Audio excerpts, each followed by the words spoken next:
Happy Thursday, folks. Welcome in. Hello, hello. How are you? How's it going, everyone? We are back at it again, like we are every morning. And now we are back at it on TikTok as well. Gotta get everybody in here. Gotta get the whole gang round up. So give me just 1 second to activate my chat sources.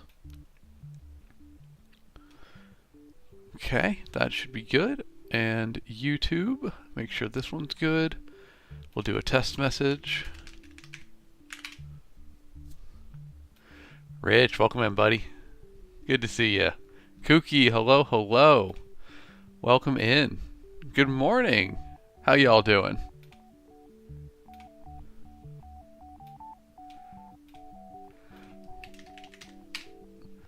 Just gonna make sure chat's working. Looks like it is. Okay. We're rocking and rolling. Rich, how you doing, buddy? How you been? It's a fun podcast we recorded. Had a good time being back on your show. I appreciate you having me. Kooky, rainy morning for you. Ooh, sounds atmospheric. I love a rainy morning.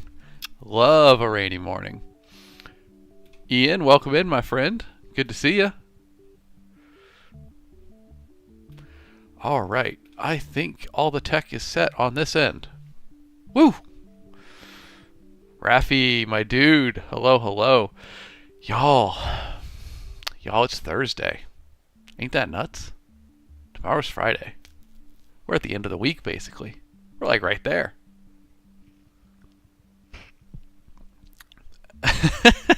Rafi. Well, I appreciate you being here through it, Rafi.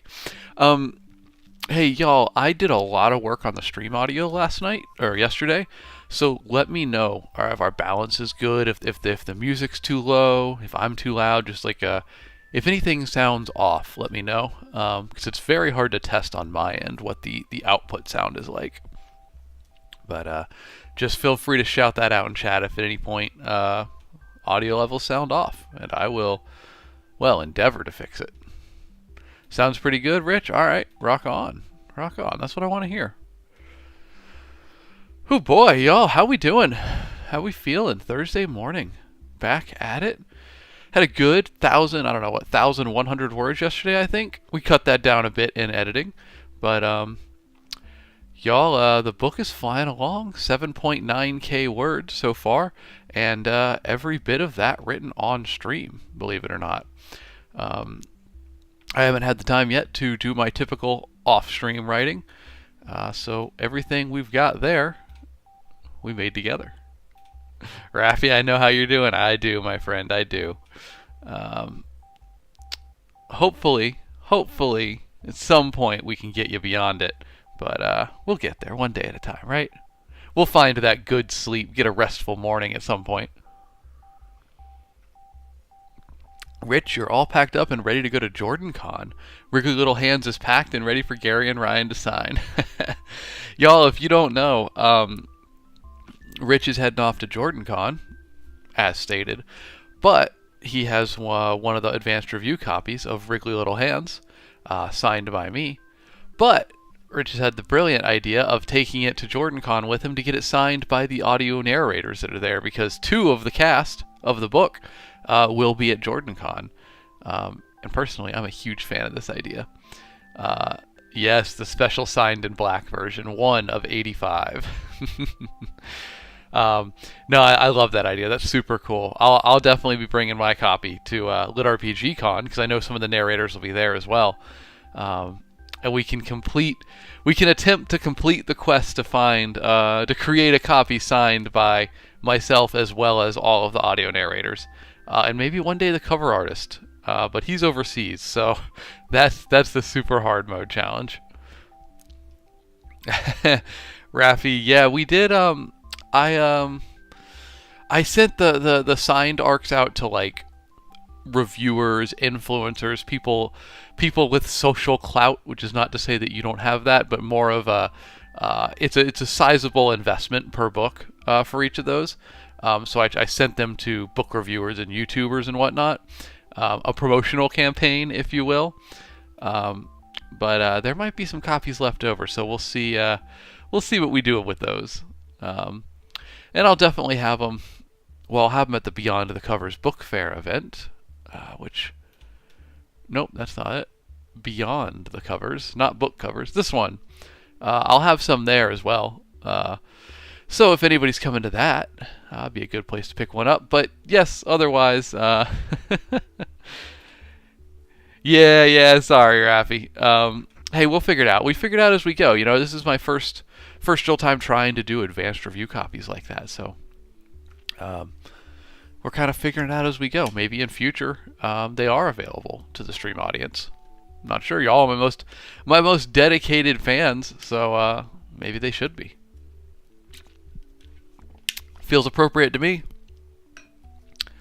Y'all, I know you said the audio levels were good, so thank you for that. Can you hear the background music? Is it also playing at an acceptable volume? It looks like it is on my sound mixer, but it's hard to know.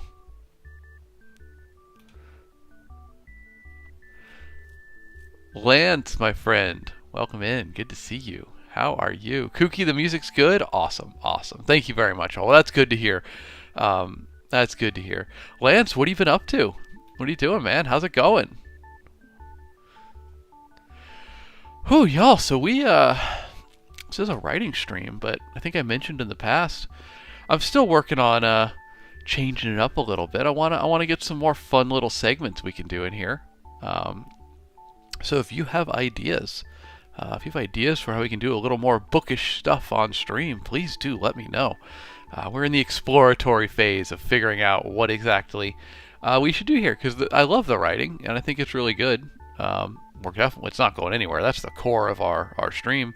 But I think there's room for a couple other new things. So, I don't know, you got any burning ideas, do let me know. I'm working on a few in my head in the background. We'll see where it goes. Harpy, thank you for re-upping the stream team. I appreciate you. You are incredibly consistent with that. Thank you very much.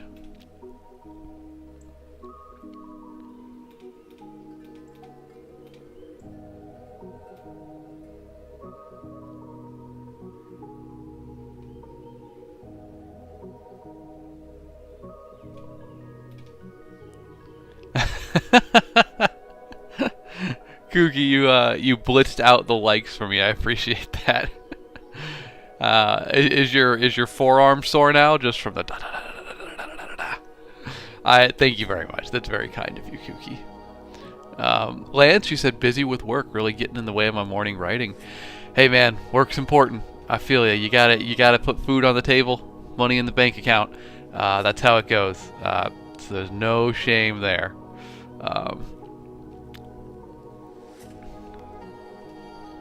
Rafi says, I still think you should do idea talk, where people pull up and y'all talk book/story ideas. Yeah, could do something like that, Rafi. Could do you mean kind of like a brainstorming session? I found the problem with writing is ideas are plentiful, but execution's the hard part. So I've showed you that folder that I have with 93 different ideas in it for future books and scenes and whatnot. But we could do that. Definitely a thought there. Seriously though, I'm gonna write these down and we're gonna think about it. Rich, you said you got to do the thumb double tap. Okay, so you like ba ba ba ba ba ba ba ba.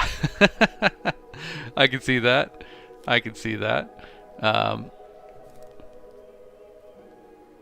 Rafi, you said you mean more so to brainstorm what's already being worked on. Interesting. I already have the book plotted, at least that I'm writing. Do you mean that the other person would bring in something that they're trying to work on? They're trying to flesh out? Ian, you said maybe an outline stream. You could share screen and work through an outline with the chat. Yeah, we could do that, Ian. We could definitely do that. I am... let me write these down. Write both these ideas down.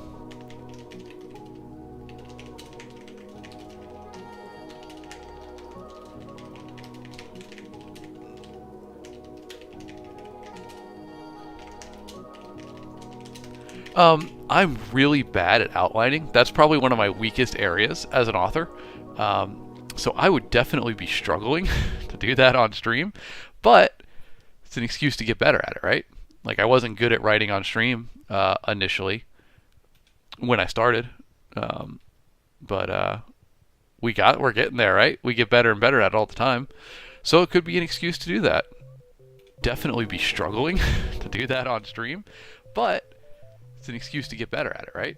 Like I wasn't good at writing on stream initially when I started, but we're getting there, right? We get better and better at it all the time. Sorry, YouTube was telling me my bit rate was too high. I wanted to see what was going on there.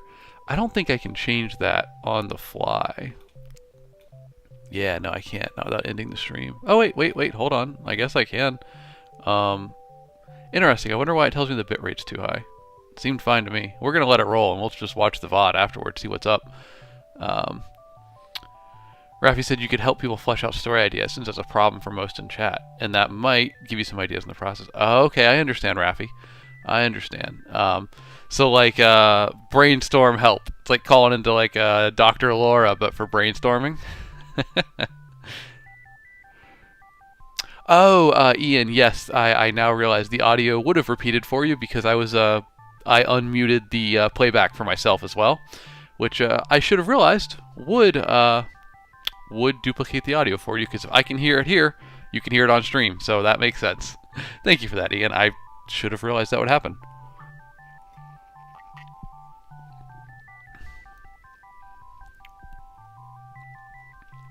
Gotcha, Rafi. Okay. I see what you're getting at there. Let me add notes for that.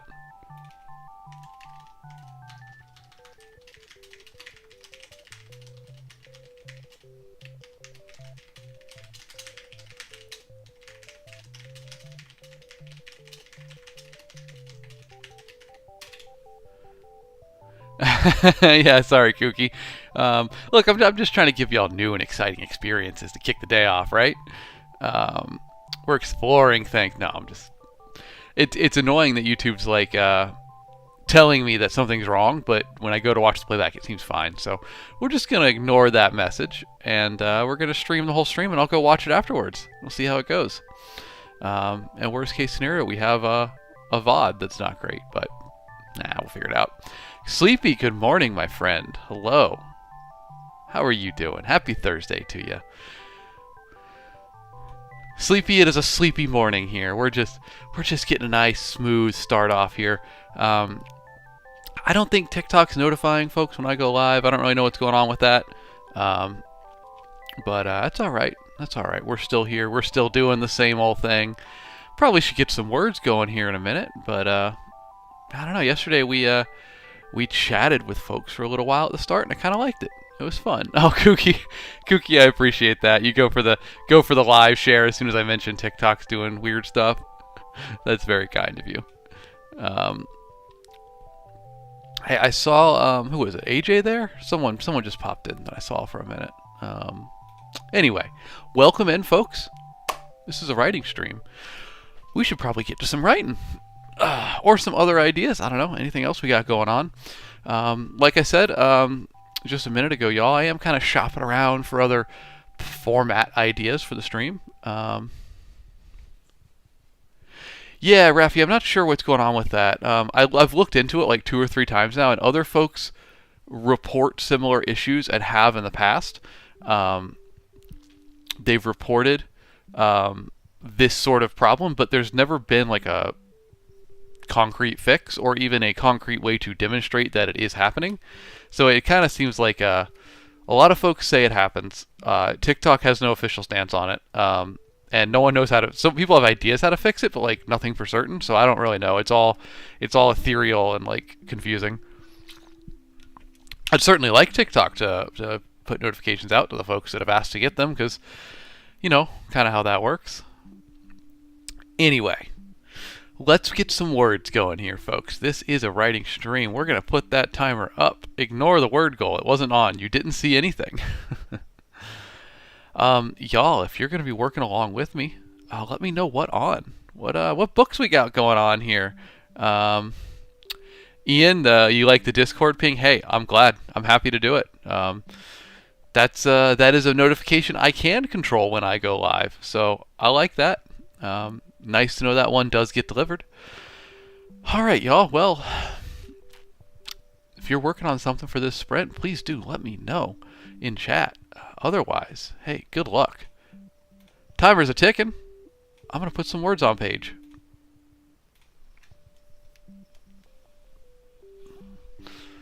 Got to stretch out those fingers.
All right, good little sprint to start there. It was a lucrative, a fertile 95 words of writing idea.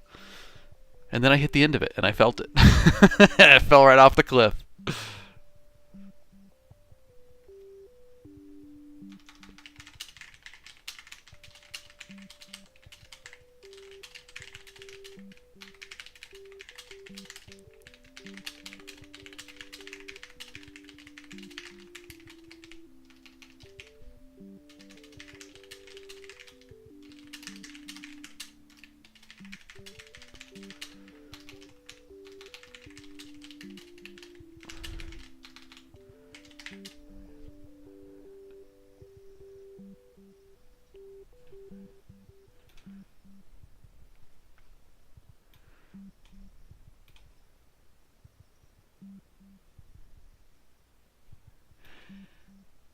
All right, I'm going to get this name right.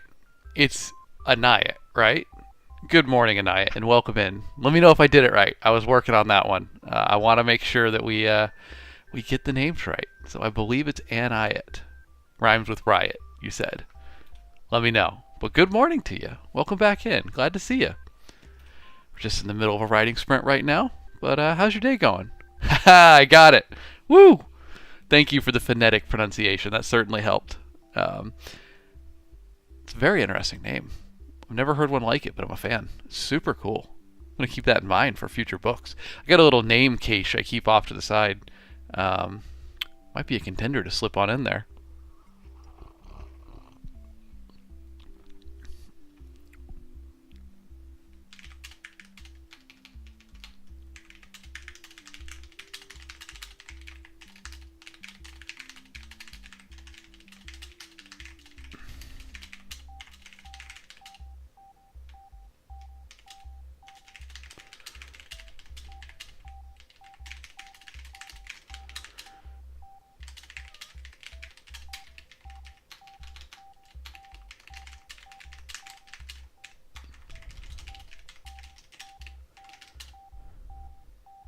Try reading it backwards. Tiana? Oh, okay. It works that way too, huh? Nice. Very versatile. Very versatile name. My name does not work backwards very much. But now I do want to see it backwards. I just typed it into the page here. It looks horrible. Alex backwards isn't so bad, but Alexander backwards is weird as all get out.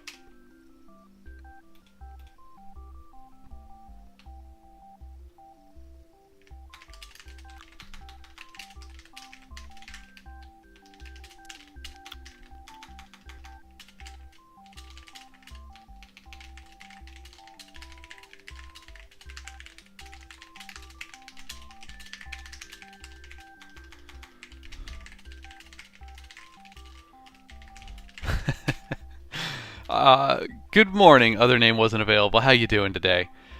We just finished our first writing sprint, so we're getting there a little bit earlier than yesterday too.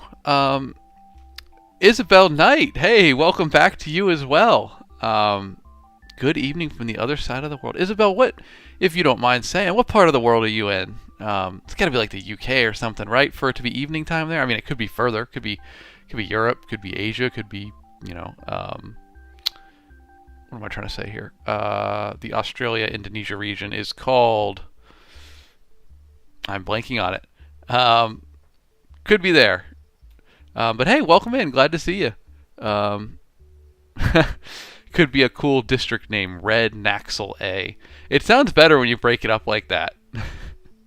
Ampage, welcome in, my good morning. Oceania, that's what I was trying to say. That's the region I was thinking of. We got there in the end.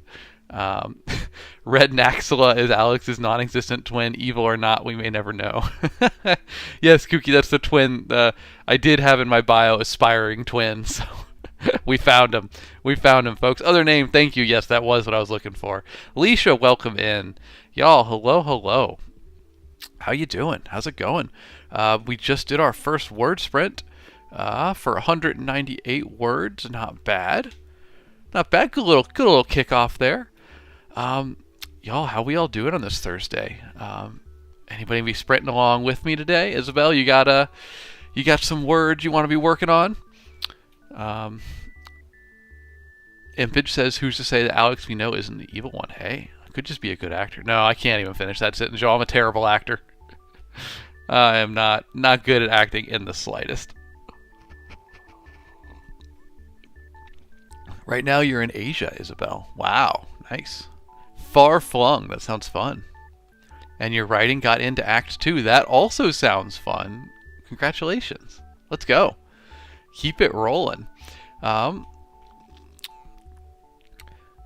Anayat Books says, once I finish my criminal justice project, I'll be joining the writing brigade. Hey, well, we'd love to have you. That'd be awesome.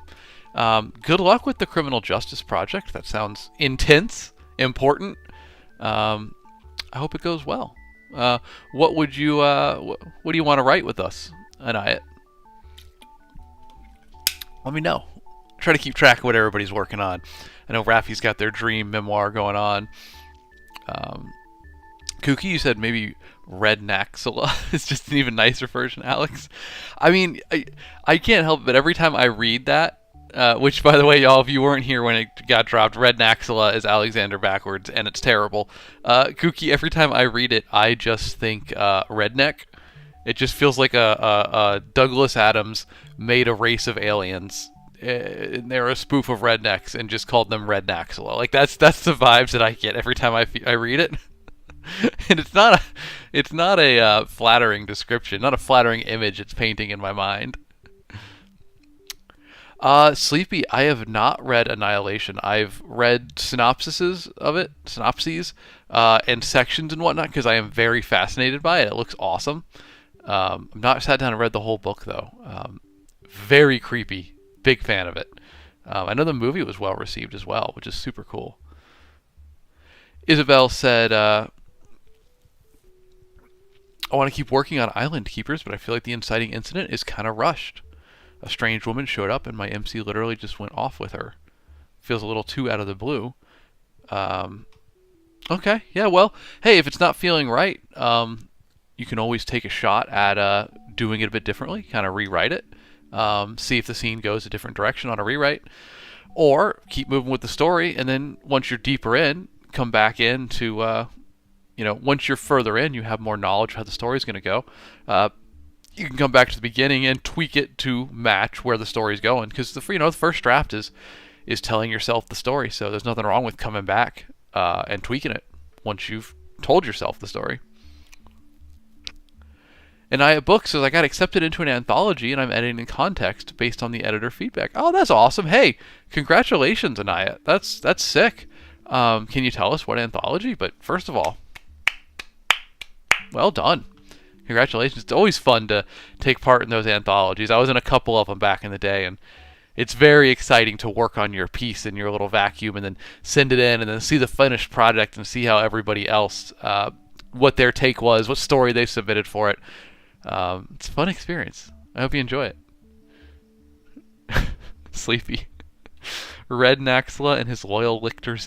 God, this is horrible. I hate this. Something about just the sound of them. I do not like those words.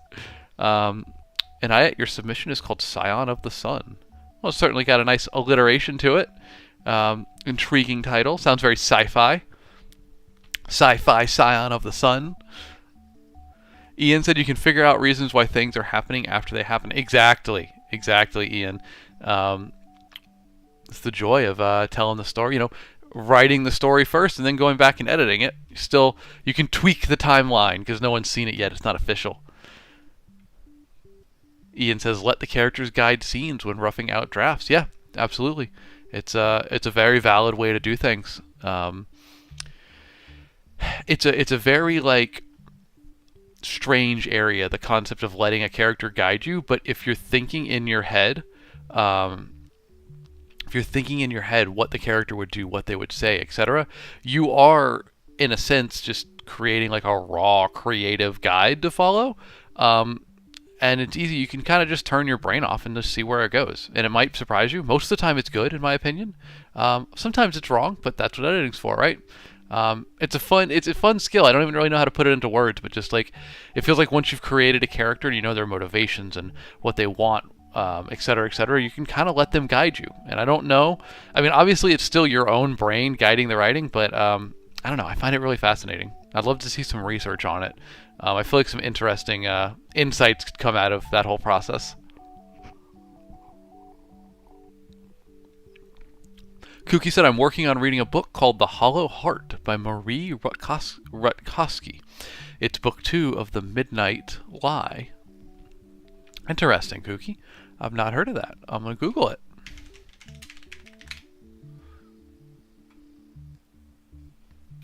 Looks like I need the author name as well. Oh, cool cover. That's pretty sick looking. Let me share this with folks. If I can get a bigger image of it. There we go. That's a pretty sick looking cover, huh? I love the color in it.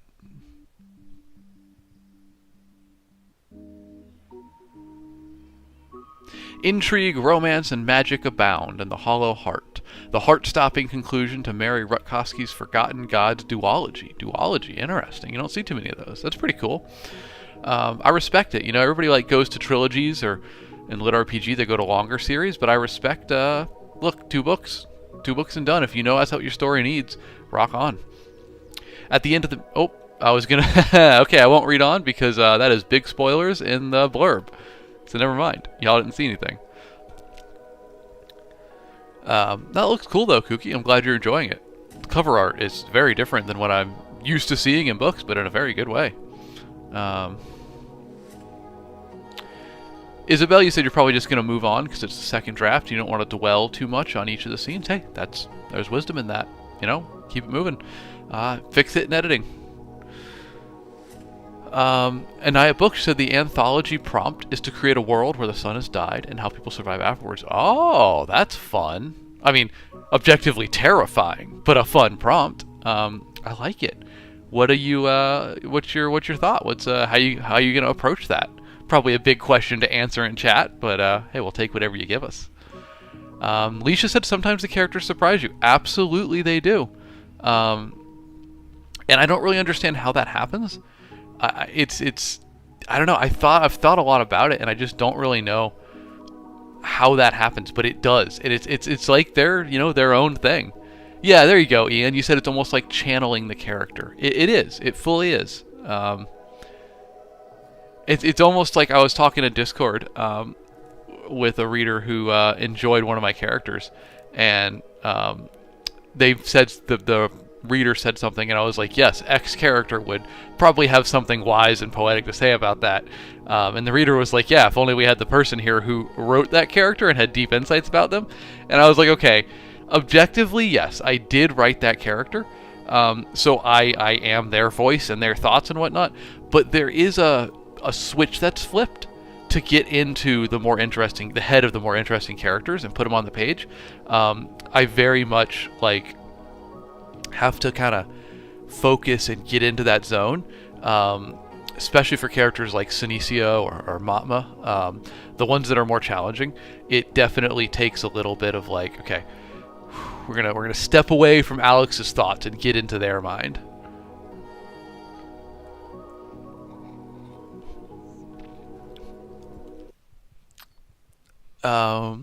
Ian, you said, oh no, we already talked about that. Impage, hey, first of all, welcome in, folks. J.R. Stewart, Slendy, good morning, welcome in, y'all. Will, good to see you. A lot of good stuff in chat, so let me go through that real quick. Impage, you said I made a comment to one of my players about gnolls newly moving into an area. Then I had a scene where a rock swooped some big prey, then later had that same rock attack their cart. And I don't see if part 3 came in. I think it might have got blocked for some reason. Oh, okay, well I got 4 of 4. Okay, I get where you're going with it though, Impage. You had a set event happen in your D&D game. Then things went a little bit differently than how you might have planned it, but you can just play it off as like, oh yeah, totally, that's what I meant to happen. Probably in relation to what we were talking about with like how characters can surprise you. I could totally see that. It's a good example of just how, I don't know, it's like you get in touch with your creativity. It's almost like improv comedy in a way. And you just kind of put yourself in the space, think about the story and the characters, and kind of let what's going to happen, and it'll surprise you. Sleepy, you said, Alex Knight, you do a really good job with badass veteran women like Gula, Matma, and Elpida. Well, thank you, Sleepy. I appreciate that a lot. It was intentional. I was trying to make characters that I found fascinating and fit their roles well. So I'm glad that you think that. Thank you very much. They are some of my favorites. I do like all 3 of those characters a whole lot. Elpida was particularly fun to write, bouncing off of Senecio. Their relationship is very fascinating to me. Isabel, you said I'm awful at keeping things moving when it comes to writing. There's a middle grade fantasy graphic novel like that. It's called Lightfall by Tim Probert, you said. I love that book. Interesting. Let's take a look at it. Gosh, more good covers, y'all. Holy cow, look at this. Let's make it big. Ish. That cover's sick. It's cute and like dramatic at the same time. Look at the font for up here. That's really cool. The girl and the Galdurian? Y'all, this art is adorable. My goodness. I love it. Look at the cat. Look at the little cat. I can't move my mouse without moving the image, but look at the cat on the bottom left. Incredible. Hey, if that book's as good as the cover looks, I see what you're talking about. That's really good. I love that. It's so like cozy, but cutesy and funny at the same time. Adventure-y. Man, I love it. That's sick. Thank you for mentioning that. For fans of Amulet and middle grade readers who love sweeping worlds like Star Wars, the first book of the Lightfall series introduces Bay and Cad, 2 unlikely friends who get swept up in an epic quest to save their world from falling into eternal darkness. Okay. Sounds fun, though. Looks good. Y'all bringing up all the good books today. Let me catch up on chat. I'm missing everything y'all saying. Harpy asked forever ago, roughly a century ago, Harpy asked, how do you know when to stop editing / rewriting? Harpy, I think the trick is fix anything that feels really majorly important. And then you just kind of you have to get a sense for when you're at like the 95% mark, because that last 5% improvement on the story is going to take so much effort to really finish things off. And I think if you can get to that 95% mark where you've done you've done all the big changes and tweaked a few smaller things, then you're probably good around that point. Then it's ready for a proper editor and whatnot. Because the first 95% of improvements going to be a fair amount of work. The last 5% are an insane amount of work, and they're often not worth it. You start to enter the territory where you let perfect get in the way of good enough. And it's hard to leave a story at good enough, but it's often it's worth it time-wise. Very few people are going to notice the extra 5% improvement that you put an insane amount of work into. I've done that a couple times for books and then been like, that wasn't worth it. I shouldn't have spent 3 additional days editing the last 5% when I spent 2 days editing the first 95%, you know? It's just something you got to get a sense for, though. Will, you said you're out here camping at GameStop for the Switch 2. 3 more hours till open. Wow, Will, that's throwback, man. I feel like it's the early 2000s out there. You got the line out front with chairs set up on the sidewalk. That sounds fun, man. Hey, fingers crossed. I hope you get one. You're there early enough, so I imagine you might. Good luck. Isabel on YouTube, you said, now I want to spill every single book recommendation that I have. Can I? Of course, yeah, you can drop. I mean, don't fill the chat up so other people can't communicate with each other, but if you have some of your all-time recommendations, by all means, drop them in there. Can't promise I'll look at all of them as we're talking with chat here, but I'm sure folks are always happy to hear good book recs. Anna, Anaya, you're answering my question. I asked you what is the context of your short story submission for the anthology in which you've all been asked to write stories about a world after the sun has gone out. So you said, in my story, the rapture happens and the angels give the remaining people a second chance, but they take the sun and give powers to select people who are deemed the best. And my character has the power of the sun. She has to balance being a human. I think there was probably one more message there that didn't make it. Being a human and... Well, I think we got most of it there. Interesting. What does it look like to be a person who has the power of the sun? Like, is she literally a light and heat source for the planet? That's a fun idea. Impage says it's... Oh, wait, sorry, that was a part 4 of 4 comment. Y'all really liked the Lightfall art. Awesome. I can tell you how far I am behind on chat by the fact that we're still talking about Lightfall here. Will, you said I came after I got out of work at 6:30 this morning. I'm here alone still. Oh, so you're like the only one there, Will? Well, hey, man, you're guaranteed to get one then for sure. Fingers crossed for you, but I don't think you need it. I think you got that locked down. When you win, good morning. Welcome back in. I said I would call you Win, and I forgot that, but now I've remembered. Hello, hello. Happy Thursday. A.R. Roseland, hello. Welcome in, folks. Happy Thursday to you. We've done our one of our writing sprints today. Probably need to do a second one here. So, you know what? There's our timer. There's our 5 minutes. I'm gonna go for that 60-second warning, y'all. If you want to sprint along with me, start thinking about it now. What you're gonna do. And we'll get to it in just a minute. Seth, hello. Good morning, my friend. How are you doing? Good to see you again. Isabel, your book recs include When You Trap a Tiger by Tay Keller, Paper Dragons, The Flight of the Hidden Realm by Siobhan McDermott, Skandar and the Unicorn Thief, Lightning Falls by Amy Wilson, The Thief Who Sang Storms. Those are very good titles. They sound like fun worlds. One of those really stood out. It was Skandar and the Unicorn Thief. That is quite a title. I dig it. As someone who's bad at titles, I respect when I see good titles because I go, how do I do that? Because I want that.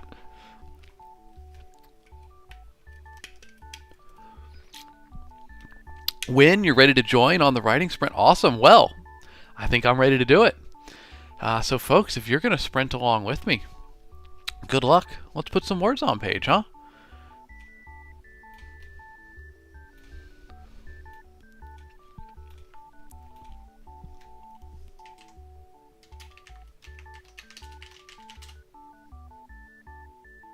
Oh, Seth, I'm sorry to hear that, man.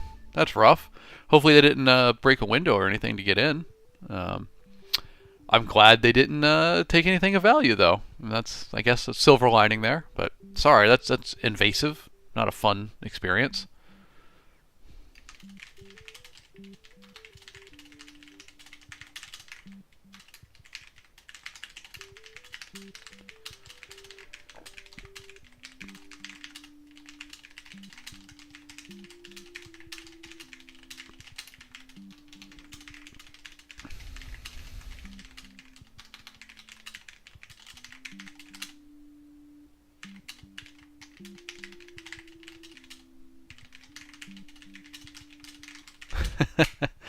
Username with a bunch of numbers. I don't think I read it quite right, but I remember that. I remember when you popped in last time. That's a very funny name to me.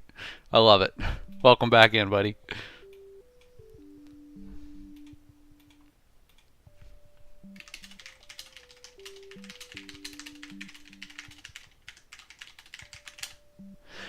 Y'all, let me pause this sprint timer for just one moment. I wanna plant a seed here. Um, oh, look at that! I paused it on 3 minutes and 33 seconds. That was not intentional. I can't see the timer when I write. I just clicked back in and got it at the right moment. Y'all, do me a favor. I want you to think about the most influential book you read growing up. Like, what was the piece of fiction that opened your eyes to the wider world of reading? Think about that for the next 3 minutes here, and then I want to talk about it when we get back because I got some questions. I got some brain picking I want to do here. So start just brainstorm it. I got my answer, but I'll think about it. Sleepy says Captain Underpants easily. Hey, look, Captain Underpants was awesome. I had a lot of fun with that back in the day. Might just be a serious answer. But yeah, think about your answer. Drop it in chat when the sprint's done or now, and I'll scroll back to it. I'll finish this sprint off, get these words on page, but think about what was the most influential book you read growing up. What opened your eyes to the broader spectrum of fantasy?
Alright, where's our timer at? 2 minutes, and I don't have a lot of words here, so let's get some more in there. But I gotta think about where the story's going. It's hard. You can't just write the word the over and over again. It'd be nice, though.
Alright, I think that timer might be done.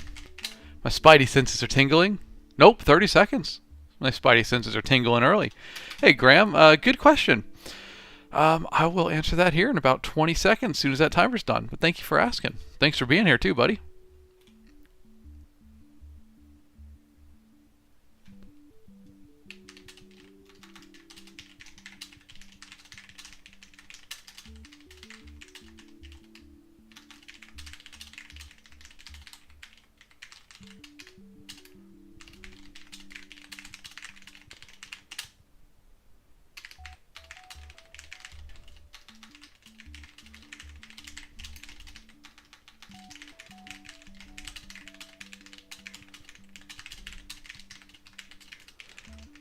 All right, now it's gotta be done. And hey, 454 words total. That's a pretty good sprint. Let me see. I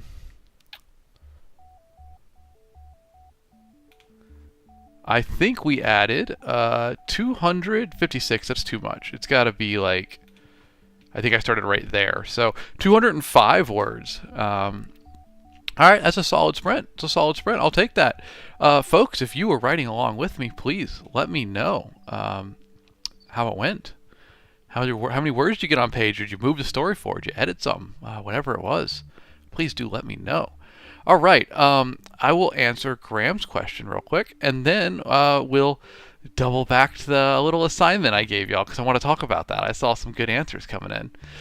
Graham, you said, do you still use any of the old English class brainstorming techniques for your book? Graham, no, honestly, I don't too much. I kind of just developed my own way of like thinking about and brainstorming things. It's rare that I have trouble with brainstorming type, techniques. That comes a bit more naturally to me, so I don't need to fall back on, the techniques we were taught in class too much. I'm just kind of lucky it works out for me. It's something that my brain's always pushing those ideas forward. What about you? Are they all reliable for you? Always leaning on them? Nothing wrong with that. Graham's follow-up said, just wondering how you don't get lost and lose the storyline. Yeah, I plotted out ahead of time, Graham. I do my what I call a skeleton outline.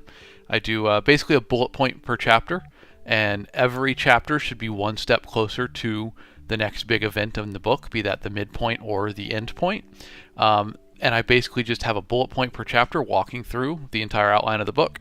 And I'll add an extra sentence or two of description to each of those bullet points if I feel it's necessary. And that keeps me, that's my roadmap through the book, but allows room for creative pivots if I decide that I want one. That's kind of the format that I've settled into that works really well for me. Isabel on YouTube, thank you for being there. You said you've also had trouble with titles before. Okay, a fellow title struggler. You're cutting unnecessary lines from your book during the sprint. Hey, rock on! I love it. Cutting things is very important in a book because you want to trim the fat. Every sentence should have a purpose, and I feel like that's a big weighty statement to say. It makes you feel the pressure. But basically every sentence should have a purpose and should progress the narrative in some way. If you're going to say something in the story with your limited page space, it should have a reason to be there, right? All right, let's see. A lot of y'all answered. Sleepy, you said, so if y'all weren't here earlier, first of all, welcome in. Thank you for being here, folks. I think it's all regulars hanging out. We're just doing a community stream today, we'll say. I asked before that writing sprint what books y'all can think of that you read early on that broadened your horizon, opened your eyes to the wider world of fantasy. Sleepy said Captain Underpants, which might be a serious answer, might not, but I kind of agree. Captain Underpants was lovely back in the day. I was so excited. I was actively waiting for each new book to come out. Not sure I would say it opened my eyes to the broader world of fantasy, but there was a lot of excitement, a lot of hype around those. It was a good time back then. Innate Book said, I think my most influential book was The Giver. Is that interesting? I'm actually not familiar with this one. I'm just Googling it. It's a 1993 American young adult dystopian novel. And I see why you're working in dystopian fiction, right? Started off there, huh? Stayed in that genre. I'm not familiar with it, but I'll have to look into it. Other name, you said Redwall series by Brian Jacques. Absolutely. Big agree. That's I really like that answer. Other name, Redwall feels like such a perfect introductory fantasy. And it's just we've talked about Redwall on here before, but it's just got that wonderful whimsy and adventure to it. It's nice, and it's not afraid to get dark at times, which I love about it. it makes the bright parts brighter, right? I love that other name. Harpy, you said the Wheatsy Bat series by Francesca Leah Block. Let me look into it, because that's another one I've not heard of. It's a debut novel by them too, huh? Interesting.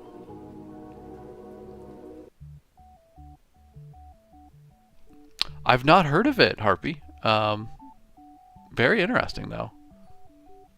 Y'all, I'm going to have to be writing these down because there's going to be some good book recs in here, I feel like.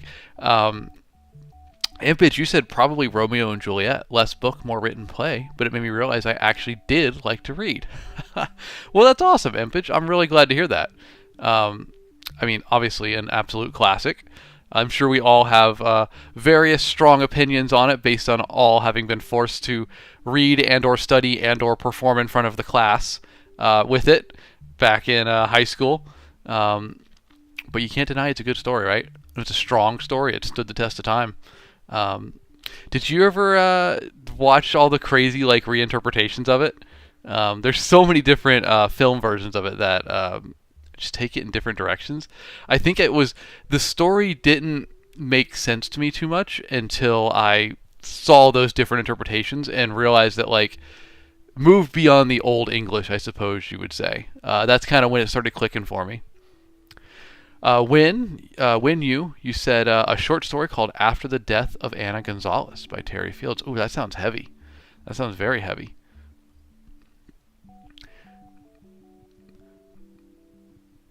Sloyd said if you can make the majority... Okay, you're responding to what I was talking about writing technique earlier. You said if you can make the majority of sentences do two things, it's even better. Yeah, Sloyd, that's your bonus points challenge as an author. If you can, like you said, make the sentences have pull double duty, them's good sentences right there. Aaron and Megan, thank you very much for re-upping the stream team. It's nice to see y'all. Good morning, and thank you for the consistency. I appreciate y'all. Let's see. Harpy says you love The Giver, and Aaron says The Giver is definitely a classic. Well, y'all, this is clearly one that I missed. Classic that I just didn't. I don't know. It wasn't on my radar, I guess. When you mentions Flowers for Algernon, absolutely. Yeah, there's a big classic. That's one of the greats up there with Romeo and Juliet in terms of like feels like everybody's read it or has been involved with it at some point in time. Kooky said the series that started my love for reading after high school is the Shadow and Bone trilogy by Leigh Bardugo. Okay, yeah, I'm familiar with it. Netflix did its adaptation recently. Very interesting historical time period in that book, isn't it? That was the first time I'd read anything set in roughly that period of time, which is like pre or post Napoleonic Wars Russia, basically. I mean, it's a fantasy world, so it doesn't line up perfectly, but that's very much the vibe you get from it. I love when a story can pull a period of history you're not expecting and make it fascinating. It's super interesting. Lance, another vote for The Giver. Y'all, I'm gonna have to read this now. I am out of the know here. Ian, you said you sent a direct link earlier, but The Lost Years of Merlin. Now, I think I've heard of that. Let me look. Let me see if the cover jogs any memory. No, it doesn't. First book in a 12-book saga, my friend. That's a long one. Interesting. It was originally 5 books. Okay, so probably 5 books. Did well, and author kept rocking with it. That's cool. That sounds fun. Sounds like a good start to fantasy there. I'm gonna have to look into these, y'all. Seriously. When you said how common are debut authors successful? I mean, you have to define success for yourself personally. I think successful as in selling some books and getting some readers out there. Successful as in learning how to write better and doing a better job with the second book than the first. Certainly, I think most would fall into that category. Successful as in making enough money to support themselves full time from their writing. Very few, very, very, very few. It's hard to make money in publishing. Doesn't mean it's not worth it. It's a very worthy achievement, a goal to shoot for. It's just a hard world to make money in when it comes to books, especially if you're just trying to do it As a debut author, often the best way to do it is to have a lot of books out. That way, every time you release a new book, obviously it makes sales and people get interested. But once they finish your first book, they'll be able to then go back and see what else has this person written and pick up books from your back catalog. That's really the secret to how you go full time, is having a strong back catalog of books that people can read through. That way, every time you release a book, all of your books get a bump, right? It's the best way to make your releases very efficient. And then, of course, the other method is simply to have a release that goes stratospheric and all the world reads it, which is what we would all like and is incredibly rare. Sleepy, you said you didn't get into reading until February and you've just dived in. My guy. Well, first of all, Sleepy, I don't know if you've told me that, but I did not recall that. Welcome to the fold, my friend. We are happy to have you. Fist bump. We are happy to have you, Sleepy. Welcome to the addictive side of books. You said I now have a never-ending TBR and have completed 14 books / novellas. Well, the never-ending TBR, to be read pile, is mandatory. So I'm glad that we got that. Glad you got your standard issue to be read pile there, Sleepy. Welcome in and good job on the 14 books and novellas. That's a hefty amount since February. You've been working hard. I'm glad you're having a good time with it. Welcome in. Anea Books. Let's see. Where is your one of three? I see your two. There it is. The Giver is a utopia where everyone has a role in society, but the Giver is meant to inherit the history of the world in incremental levels, good and bad. My favorite part is the MC.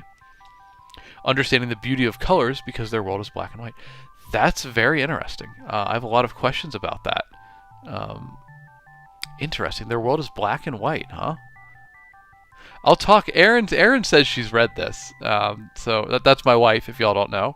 So I appreciate her hanging out once in a while in chat. I'm going to ask her about it afterwards. So Erin, if you're still here, you'll have to get ready to brief me on The Giver because I want to know.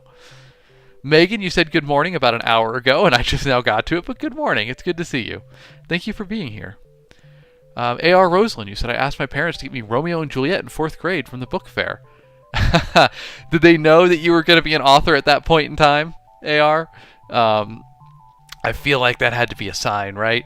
If a 4th grader's asking for Romeo and Juliet, I mean, like, the signs all foretell where the path is going. Isabel, over on YouTube, you said I was never an avid reader when I was young. But the TBR grows every single day. Hey, some folks come to it later, I suppose. Nothing wrong with that. I think reading's having a bit of a renaissance these days. I'm seeing a lot of new folks getting into it. I think you can thank Romantasy for that. Definitely brought a lot of newer readers in, but look, the more the merrier, right? The party grows. There's nothing wrong with that. Kooky, you said the Netflix adaptation of Shadow and Bone also includes characters from Six of Crows duology. Yes, I heard that. And I have also heard that people seem to prefer Six of Crows to other stories in that world, or at least Six of Crows is a very good duology. I need to look into it. I know that those characters from it were my favorite ones in the show, so that's a good sign, right? Anaya Book says personal success looks like having people resonate with the struggles of my characters. See, that's I love that.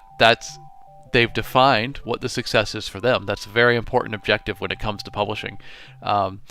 Obviously, we all want to be the next, I don't know, Stephanie Meyer or J.R.R. Tolkien. Pick any successful author, Brandon Sanderson, Leigh Bardugo. We all want to be that when it comes to books, but it's realistically unrealistic. So you got to define success for yourself as you go. Find, your step-by-step goals that you want to hit. For me, it was very much just I wanted people to read my books, and as long as people are reading them and having a good time, then I'm considering that successful. We're just in the stretch goal territory of continuing to make enough money from it that I can keep doing this job. So, but it's valuable, and I appreciate it because every day that I do make enough money to keep doing this job is another day we get to take a shot at having one of those massive successes. And hey, fingers crossed for Wriggly Little Hands. I know some of y'all have read the advanced review copy here. Y'all, I'm hopeful. I think that we'll just say I feel good about it, and I hope that it does very well. Impage, you said you've read a book called Dragon's Egg. First book I went out of my way to read. I liked it then. I don't know if it's good. Hey, good is subjective, right? Art is subjective. If you had fun with it and you enjoyed it, I'd call it a good book. Good is different to everybody, right? And I don't mean morally good. I mean the enjoyment of the story.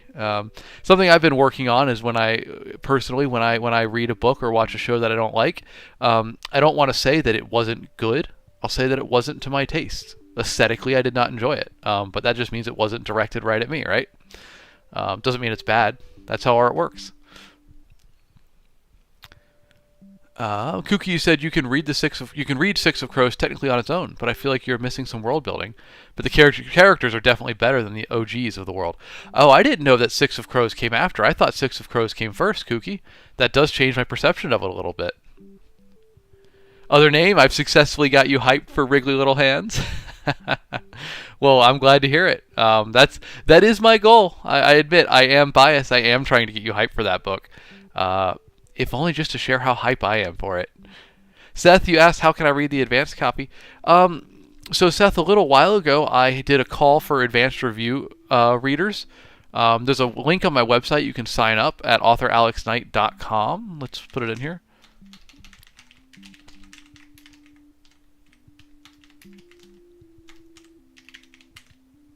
authoralexknight.com/arc. If you go there, that's where you can sign up to be on my ARC list, my ARC team. Basically what that is a group of like really dedicated readers who will get an advanced review copy of my book for free in exchange for reading it, reporting any typos they find to me. They're basically like the inner circle of really detail-oriented readers that just can give me early feedback on things. So it's a good club to have. I appreciate everybody signed up for it. Had a lot of interest in it and a lot of good feedback on Wrigley. So thank you everybody that's been in there. So I sent it out to them a while ago. I think at this point the window is kind of closed for that book. But if you're interested in future books as they're coming, if you're on the ARC team, you'll know first and you'll get to read it early. Paul, good morning, my friend. Welcome in. It's good to see you. How you doing on this wonderful Thursday? Isabel Knight on YouTube said, I'd rather be Tui T. Sutherland. I'm not sure how to pronounce the first name. T-U-I, Tui T. Sutherland. Famous, or even just Deva Fagan famous. Not super famous, but as readers who love her books. There's wisdom in that, Isabel. I fully agree with you. I've always said I want to be author famous, but not like Stephen King. I want to be famous in the correct context. Readers that are excited and want to read the books, but still able to go out in public and not be recognized. But if you're at a convention, maybe you get recognized a little bit. But just in general, you can fly under the radar. That sounds perfect to me. Gio, good morning, my friend. Welcome in. It's good to see you, buddy. How's the stream been going? I've been so swamped this week I haven't been able to tune in, but I would like to make it. If you're streaming today, I'll see if I can get in there. I think my work might allow for it. Impage said if I were... Oh, you're talking about the book that you mentioned that you said it might be... You don't know if it's good. You said, if I recall, it's about a kid who finds a dragon egg and raises it secretly. It's by Sarah Thompson. Yeah, sounds like a classic fantasy story, right? Nothing wrong with that. Aragon vibes, or Ascendant by Michael R. Miller. It's just an exciting premise. It's a classic for a reason, right? Paul, you said you're doing great. Your wife let you sleep in and got up with the little one. She's the best. Well, that's very kind of her, Paul. Everybody needs a day to sleep in once in a while. Gotta get those extra few hours matter more and more. The older I get, the more I'm like, man, I do need to go to bed 30 minutes earlier. It'll really make a difference for the next day. I'm glad you got to sleep in a bit. Kooky, you said an auto-buy author would be my goal for a select community. Yeah, that's a good way to describe it. You're an insta-buy for the correct community. It's a lovely little place to be. I fully agree, Sleepy. Being super famous sounds exhausting. Just trying to exist, absolutely. It just seems like a curse. Seems like a curse. Would not want to do that. Well, how about we all work on being nichely famous together? Gio, you had a short stream yesterday. Only 3 hours. Well, your short stream is longer than my average stream, my typical stream. So, I'm glad it's going well though, man. Does streaming tire you out too? Is it like I feel like I've given a public speech after every stream. Look, I love it. It's a ton of fun. But I feel like need a nap afterwards. I don't know. It's a strange feeling. It's a good one, but it's strange. Does it hit you too, man? Let me know. Impage, you said you're famous among your household. Everyone there knows you. Hey, that's a good place to be too. Y'all, hey, well, first of all, welcome in everybody. If you're new around here, I'm author Alex Knight. This is our stream, our cozy corner of the internet to start your day off right. Today we're writing, so as you can see, we got a 5-minute timer hanging out here on screen. I'm going to press play on that in a minute, and it's going to count down, and I'm going to write my next book live on stream. Y'all that have been hanging around a little bit, you know that right now we're working on book 5 in the Paragon series. That's this one down here on the bottom left. Now this is the cover for book 1. We don't have a cover for book 5 yet, but we will soon. Soonish. No promises. We're getting the artist working on it. But I'm going to do my 5-minute writing sprint on stream. I encourage you to sprint along with me if you got something you're working on, be it editing, be it writing, be it a doodle. Whatever it is, please, for these next 5 minutes, feel free to work on it, and I will write my next book. So y'all, good luck, and let's get it. Gio, you said I'm usually pumped after a stream. Surprisingly, if it's an empty stream with no interactions. Waiting for part 2 of 2. Slindy, you're working on chores. Hey, that counts. Gio, you said I'm usually pumped after a stream. Surprisingly, if it's an empty stream with no interactions, then I'm usually drained after it. But if it's active and there's a lot of talking going on, I walked out amped. Hey, rock on, dude. I'm glad to hear that. And I feel it. Yeah, when it's really active, there's a lot of chatter going on. You're talking with folks, having a good time. It pumps you up, right? You give energy to each other. I love that feeling. Fallen, thank you for that question, and thank you for being here.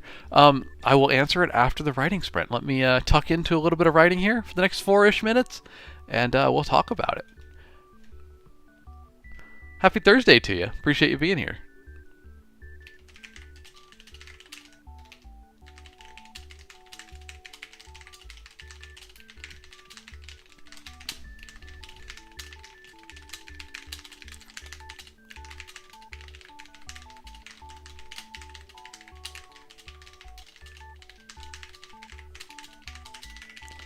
Ian, thank you for the rose. That's very kind of you. Appreciate that.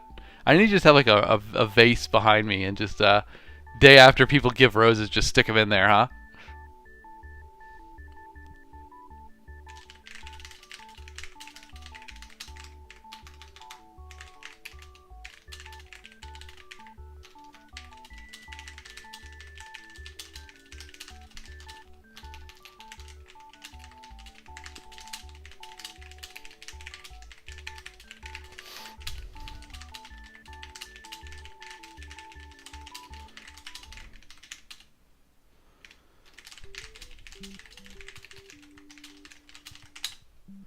All right, time check. 3 minutes left. All right, y'all. Keep it rolling. Keep it rolling. We're about halfway there.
That is a great question there, Win Yu.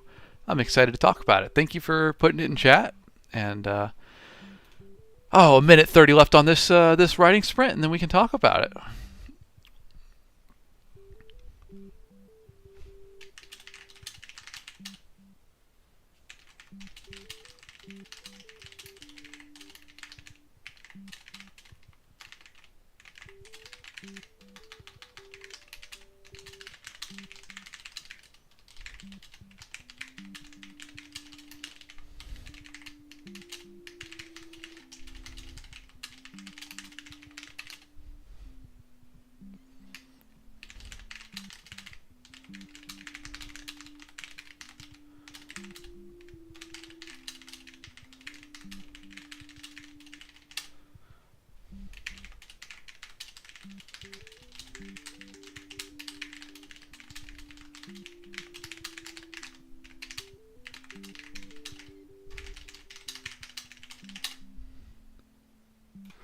All right, time check. 29 seconds. I dig it. I dig it. Good progress. Good progress on this one. Hope it's going well for y'all as well.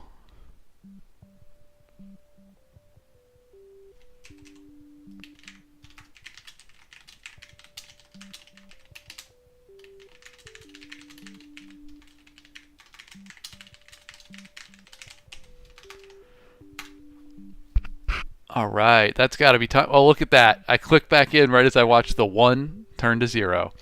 Hey, that's a writing sprint, y'all. How did it go for you? If you were writing along with me, let me know. I am just, personally, I'm just flowing today. We're at 700 words, and I started, yeah, so we got 249 on that one. That's a hot sprint. The fingers are awake, the brain juices are juicing, and the words are flowing. Isabel, you said you were deleting whole paragraphs of unnecessariness. That's some heavy editing, but I'm glad you see areas to improve. That's the point of editing, right? You create this story, and then you trim all the fat, and you cut it down to what it needs to be. All right, so I saw some great. All of you were sprinting along with me. Let me know how it went, and then let me answer these wonderful questions that you dropped in chat. Seth, you said, if you don't mind me asking, do you also write off stream? I do, Seth. In fact, most of my writing gets done off stream. I do about 1,000 words a day on stream as the target, and then I do about 1,400 more off stream, as well as editing what I wrote on stream, which is often not the cleanest, not the best stuff. So realistically, if I get 1,000 words on stream, I think it boils down to like 700 of stuff that gets kept. Because the purpose of the writing sprints is not to create beautiful finished writing. It's just to get the ideas down and walk through the first draft. Then we clean it up later. But yeah, in total, I target about 2,400 words a day. That's about a chapter, and that's a nice pace for me to progress at. Very sustainable in the long term. So Fallen Star, you asked, how do you approach PTSD in a story? And I'm glad to see that chat has given you some answers here, because this is not something I have a lot of experience with personally. I think if I were thinking about approaching it, I would treat it as I would any past trauma, which is perhaps not the most nuanced take on it, but I don't think that I've ever really suffered from it in any capacity. So I'm not, the best source for that, but I would obviously research it and do my best if I were writing a character with that. I have done characters with past trauma, and the way that I focus on that is I try to think about when the thing that has traumatized them occurred in the past and how it affects them moving forward, particularly in the concept of there's a story structure format called the lie the character believes and the truth they need to believe. What that basically means is the character at the start of the story has a problem, right? They have a thing that they want to do. And stopping them from achieving that thing is the way that they think they need to achieve it. So what they think they need is not actually what they need. And a typical character arc through a story would be they attempt to resolve their problem with what they think they need.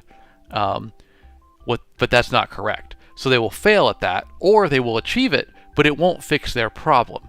And at the moment that they achieve it and realize it doesn't fix their problem is the moment that they realize what they actually need is something they didn't expect and or were denying.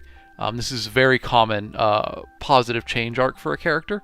Once you start thinking about it, you'll notice it in a lot of movies. The main character gets the thing they wanted most, and in that moment finds that it's not what they need. It's just what they wanted.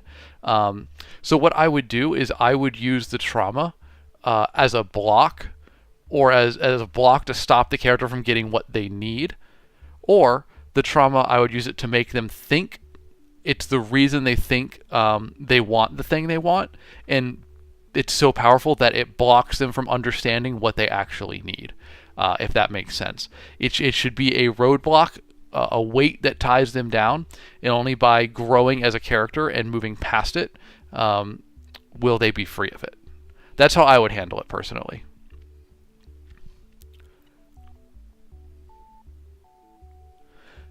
It's a good question, though, and I honestly don't think I'm the best qualified to answer it. That's how I would approach it, at least. Other names says I wrote/rewrote the same sentence like 10 times and I still don't like it. Hey, other name, I'm glad for the persistence. Good job working on that. What I would say is move on from it now, but highlight it, continue with the story, and then come back to it later. And look at it with fresh eyes. Let it stew in the back of your head a bit, and then come back and look at it with fresh eyes. You'll be amazed what that'll do. When you said, I have a problem with finding the genre of my book. How do I know what genre fits best? Well, it's typically it's typically about understanding the tropes of each genre and what identifies each genre. So tell me a little bit about your story, if you can. Give me some of the tropes, some of the bigger ideas of your story in chat, and let's see if we can't figure out what genre it is. I mean, you could start on an easy thing, narrowing it down, like does it have advanced technology, which would make it an easily put you in the general realm of sci-fi. Is it set in the past? Okay, now we're looking at more of like historical fiction or perhaps fantasy. So give me the time, the setting, some overarching ideas, and we'll hash it out. Lance says my story is all about PTSD and how I deal with it. Well, one, I'm sorry to hear that, Lance. I hope that it's going well. But two, I hope it's therapeutic to write it. And perhaps you'd be a better person for the question that was asked above. I took my best shot at answering it, but, a lot of folks out there have experiences that I don't. In fact, I'd say most of them do, and they're good sources of advice as well. Kooky said, I've read 6% of my book so far during the sprint. Not sure how many pages that is. Hey, rock on. You're reading digital, right? So it makes it hard to know exactly how many pages, but it gives you that really helpful percentage. I love that. It's nice to know exactly how far through the book you are. Isabel Knight over on YouTube. Hey, thanks for being here on YouTube. You said, I keep worrying whether my book is good or not. I'm going to traditionally publish, but I keep worrying about if my book is good enough. Hey, I feel you, Isabel. I hate to say it, but it's a feeling that never goes away. Even 10 books in now, I still worry if what I'm writing is good. I think, and I'll try to follow my own advice as well. What I would say is don't worry if it's good or not. Worry if it's entertaining you. Try to follow writing just stuff that's exciting to you, that you're passionate about, you're excited about. That's the purest and best way I think you can make sure a book is progressing along the path it should. If you have fun writing it, the readers can tell, and they have fun when they read it. So follow that. Make that your guide light. That's been the best thing that I've ever done. And I talked about it yesterday, but it took me like 9 or so published novels to finally sit down and say, you know what, I'm going to write a book that's just for me. I'm not going to worry that people say comedy doesn't sell a lot. And it's not to just say it just doesn't sell as much. I'm not going to worry that it might not be the most marketable book. I'm just going to write a book for me that I want. And that's how we got Wriggly Little Hands right here in the top center, which is the book that I'm proudest of writing and had the most fun writing of anything I've ever created. And y'all, I like a lot of my books a lot. I mean, I like them all, but I like a lot of them, more than most other books in the world. I'm a little bit biased, I must admit. Wriggly Little Hands blows them all away in my mind because it was like the first book that I wrote that I was brave enough to just go for it unabashedly, exactly what I wanted. And I really, really, if you take nothing else away from this stream, y'all, please write books for yourself first, and don't be afraid to lean fully into what you're most excited about. It makes a difference. In fact, it makes all the difference. So yeah. Let's see, I got a lot of chat here. First of all, appreciate you chatting in there, folks. Keeping it lively. Keeping it lively while I ramble about random things.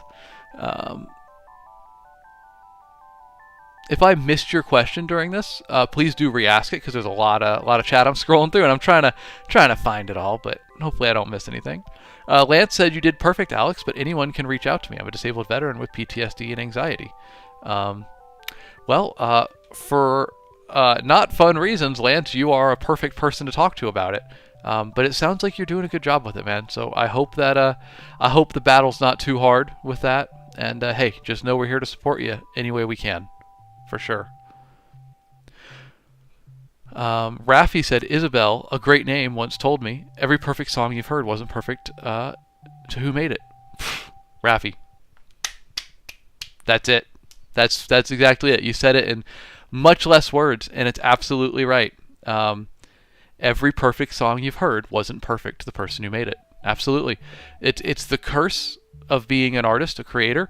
You create things, and you see every little problem with them, and other folks get to come in and just enjoy it and experience it and not pick it apart. And that's a really nice thing. I'm glad to know that people get to do that. I think anybody that's ever created something knows that. They've felt that as well, of you can pick apart your own creativity a lot better than others can. It's why it's important not to listen to self-doubt, because it's overrated. Our self-doubt's always strongest in our head, and it's also always wrong. Gio, thank you for re-upping the stream team, my dude. I appreciate that. Always nice to have you in. Always nice to see the little heart me coming. Y'all do an incredible job with that, and I appreciate it. Jasmine Seawright, a lovely name as always. Welcome in. Happy Thursday. I love the Seawright in your name. It's just so fantasy. It's a ton of fun. Hey, Bianca's Bookshelf. Thank you for following. I appreciate that. And hey, welcome in. Welcome to our cozy corner of the internet. We like to start your day off with some good vibes, send you out into the world feeling good, feeling inspired, I hope. Thanks for being here. This is typically a writing stream. We do writing sprints with our little 5-minute timer here, and we're just about due for another one. So I'm going to cue one up here in a moment. But I felt like there was some meaningful chat happening, some stuff I wanted to focus on. Kookie, you're heading out. Well, have a good day. Thank you for stopping by. And Kookie, we still got our fingers crossed for you about that promotion. I'm glad y'all. If I don't know if I think it was in Discord, but Kookie said that the interview went well, and they think there's a good chance they're going to get the position. So, hey, we're pulling for you, Kookie.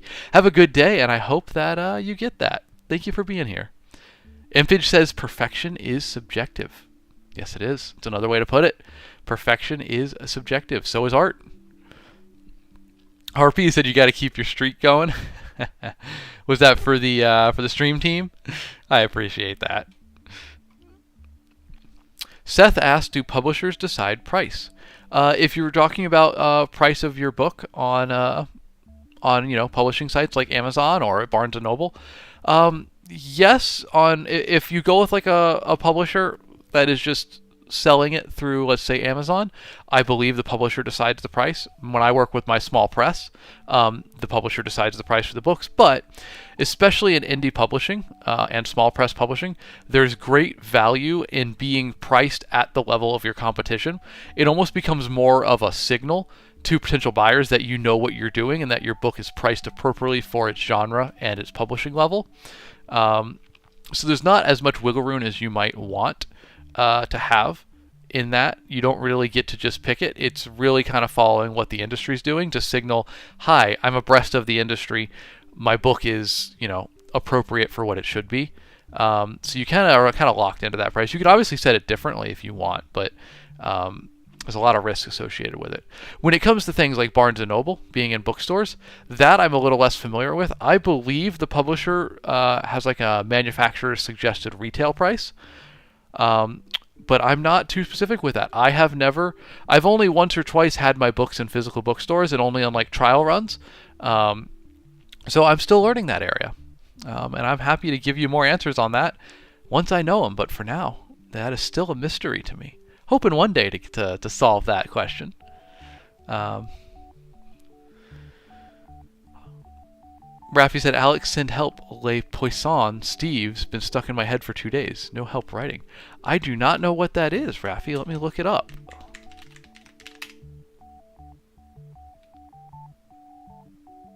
Huh. Interesting, Rafi. This is clearly something that's like going viral that I'm not aware of. So I'm gonna leave this search window up so that I can take a look at it after stream and figure out what's going on there. Though it sounds dangerous considering it's been stuck in your head for 2 days and you're not been able to write. Anaya Books said, have you done any book events? Not really in person, not for my own stuff. Most of my selling's been through digital bookstores, stuff like that. I just, I do make enough money to survive as an author and keep doing it, if only just. But I don't have a big enough following that a book event has ever been worth it in terms of being able to garner enough folks showing up. I will be doing.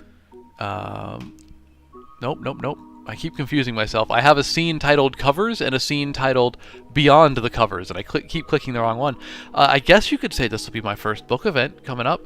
We have the Beyond the Covers book fair here in Houston coming up on May 9th. Y'all, if you're going to be in the greater Houston area, please come out. We're going to recreate that feeling of like the Scholastic Book Fair when we were all kids back in school, but for adults with local authors and creators. We'll be at the Social Beer Garden in downtown Houston. But you can just search the name Beyond the Covers Book Fair and all the event details will come up.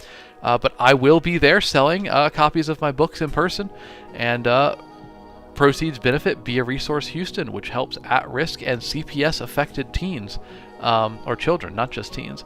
It's a wonderful cause, and it should be a fun night. So, folks, if you want to come on by, that's where I'll be the night of May 9th, and I'd love to see you there. You can meet me in person. I'll have a table set up. We'll have copies of most, if not all, of my books. Should be a good time. So we'll see you there. We'll call that the first book event, huh?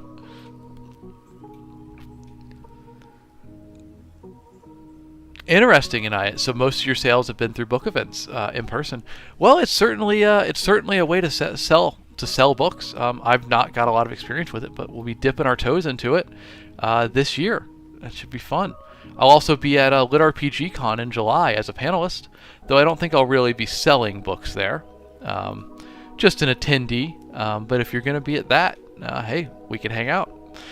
Anayat, how do you normally sell books in person? Are you putting the event together, or are you attending, pre-made events? Tell me about it. I'm interested to learn. But y'all, for now, while we get an answer there, I think it's time for another writing sprint. We got some more words to get on the page. So folks, if you want to write along with me today, we'd love to have you. I'll keep working. Let's see, what's my word count at? Oh, it's blocked because I have the wrong thing up. There we go, 703 words written today. Let's add some more to it. Folks, if you're going to write along with me, please, by all means. Or if you're like Slindy and you're working on chores, that works too. But for the next 5 minutes, let's get a little bit of focused creativity going. Also, Coach Kyle, welcome in, my friend. Happy Thursday, good to see you. Hope you're doing well, buddy.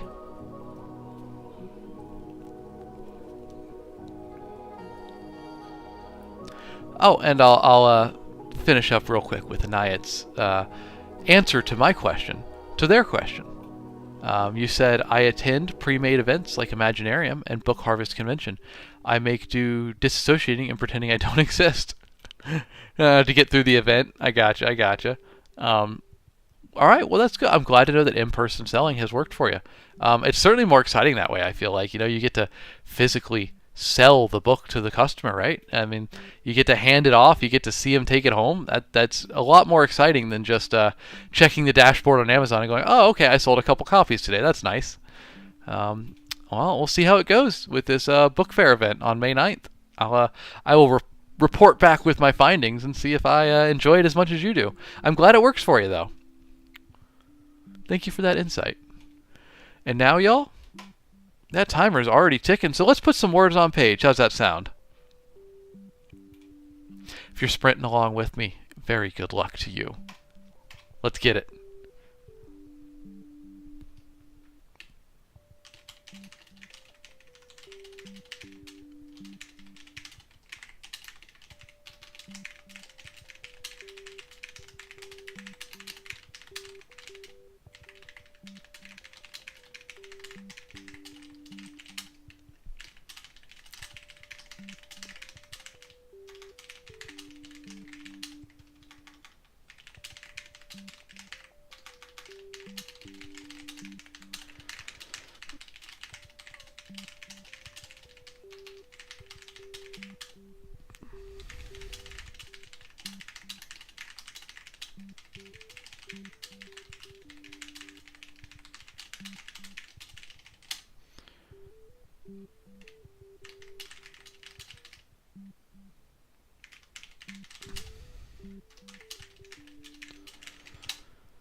And how about a time check? 2 minutes, 32 seconds. All right.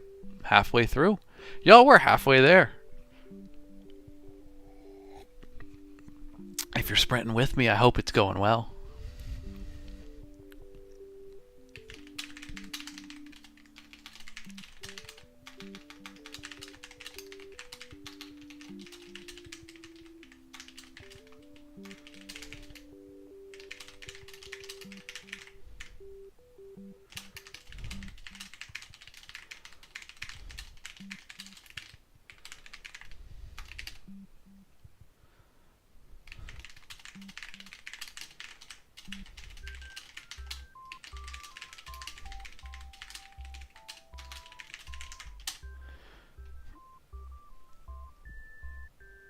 I like what I'm seeing over in chat, y'all.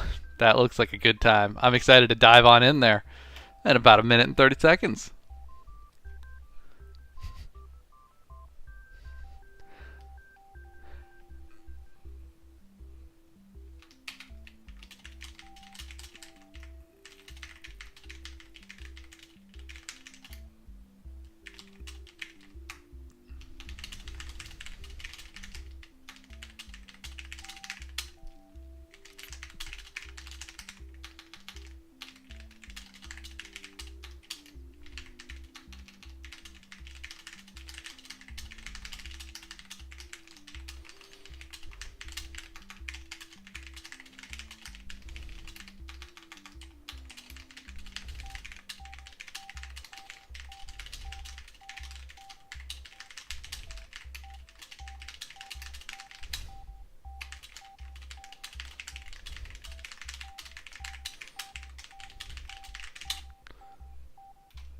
"30 seconds left. All right. Yo, I'm going to hit the word goal on this sprint. I did not expect that. It's just some days the writing flows, you know?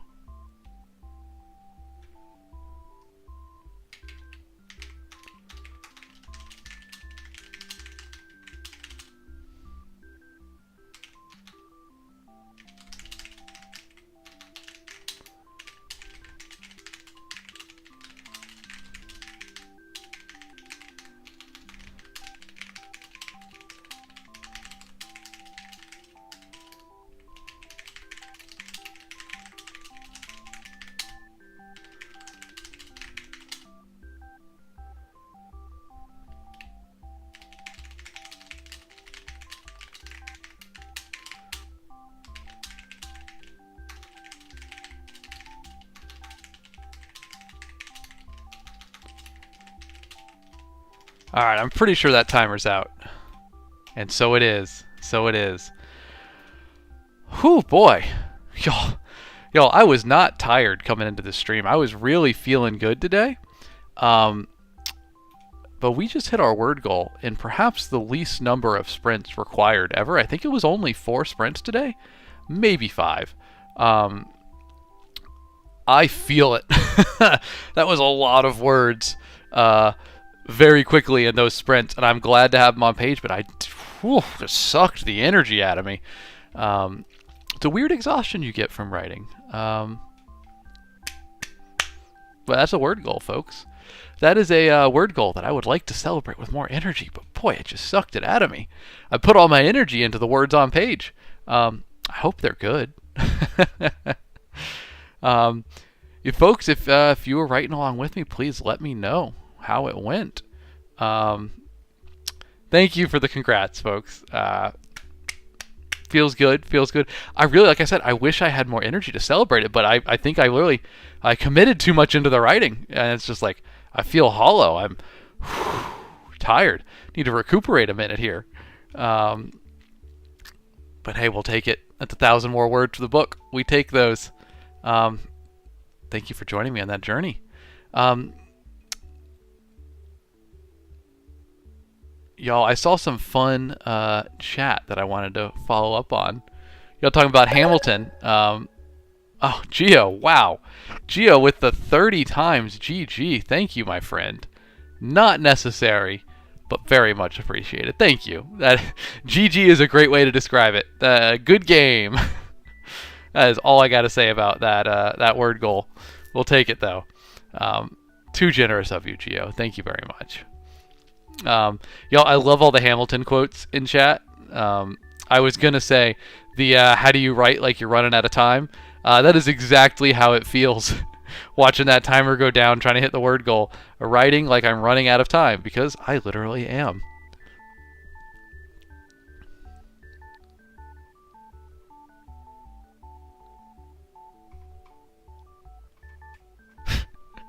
Everywhere I look, chat is just Hamilton lyrics right now. And you know what? I ain't even mad about it. That's a good place to be. I have, it's inspirational musical for writing, isn't it? I have several songs from it saved in a special playlist just to get me amped to write. I've never seen another piece of media like that is celebrating writing and getting you excited to do it. Ian the Wizard, thank you for the Let 'Em Cook. I appreciate that. Let 'Em Cook ×2. I'm not sure if you're referring to me or chat with chat just on a roll here with the Hamilton vibes. Hey, there's nothing wrong with that. I am not mad about it, y'all. Such a good musical, such a good story. A little bit divorced from the reality of the history of the scenario, but hey, we can enjoy it as a slightly fictionalized and sensationalized take on history. Alexander Knight says Image Studios. Yeah, we do share that first name. His is a little more regal sounding than mine, perhaps. The Hamilton has a nice roll to it. Aaron, now you think you have to what? What is that? Where's coming? I'm waiting with bated breath. Fallen Star, I was wondering how you write a decent scene where a character has a panic or anxiety attack. Fallen Star, so that's not something that I have any experience with. I mean, that's not to say that. I have had anxiety, I don't want to say attacks, but, moments where the stress has gotten to me. But I think that's my own personal experience with it. I wouldn't put a filter on it to say that it's something like what the larger population has experienced in regards to that. What I'm trying to say is I don't think I have very good experience with panic attacks. So I would do a lot of reading about how other people have portrayed it, or draw on my own experiences with them had I had them, to try to write it. But I'd be very careful about it because it's something that I'm not personally too experienced with, and I wouldn't want to portray it wrong.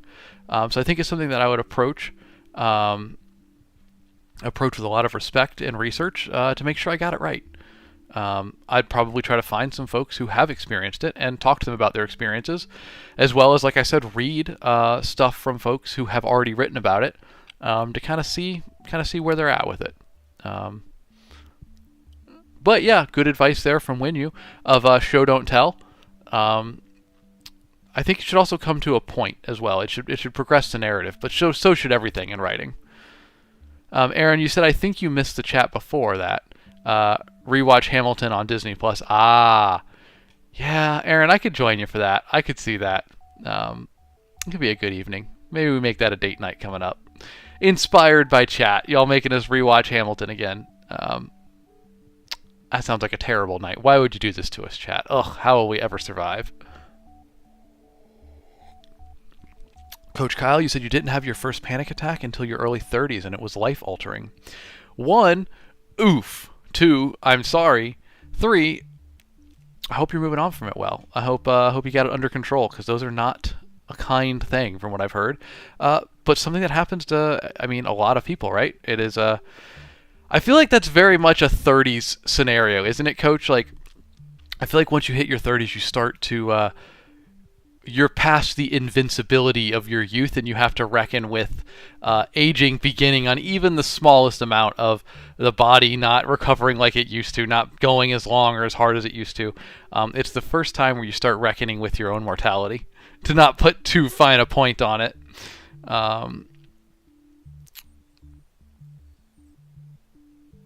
Yeah, there's a lot of factors going on there. I'm sure as a coach, you're more familiar with that in a way. Isabel says you get a sense of impending doom. Oh, is that in regards to the panic attack? Oh, okay. I thought you were saying that in regards to turning 30. Because I would say there's a sense of impending doom there, but slightly in a more jokey fashion than the very real issue of panic attacks. Impage says, y'all had invincibility? Impage, I feel like you're rocking with the y'all are getting paid meme format with that comment. Well, I'm glad to see y'all talking. Okay, this is gonna sound really weird off the cuff, so don't clip this. I'm glad to see y'all talking about panic attacks. What I mean to say by that is I'm glad that folks in chat here have had experiences with it and are able to offer genuine, advice on how to write it.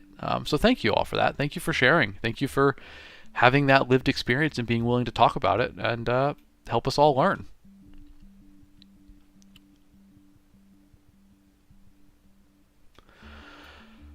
Well, I'll let that conversation keep going. I feel like I don't have much to weigh in on it, but please, by all means, keep talking about it, y'all. It feels important and relevant. I'm going to talk about some other nonsense in the meantime. Hey, folks, welcome in today. If it's your first time here, I'm author Alex Knight, and this is our cozy corner of the internet. We try to put some good vibes into the world, send y'all out feeling good for the day. Sometimes we have more real conversations, like, chat right now is talking about panic attacks and anxiety, and I think that's a meaningful conversation. It's not one that I think I'm particularly equipped to contribute to too well, so I'm going to keep giving them the space to talk about it because they seem to have experience. But y'all, if you're new here, we're here every weekday, 7 to 9 a.m. Central Time, and these are my books. These are all my book ones. You can find them on Amazon as in ebook, paperback, and audiobook formats, whatever your poison of choice is. And if any of them look interesting to you, please do let me know, and I can talk about them. I can tell you what's going on.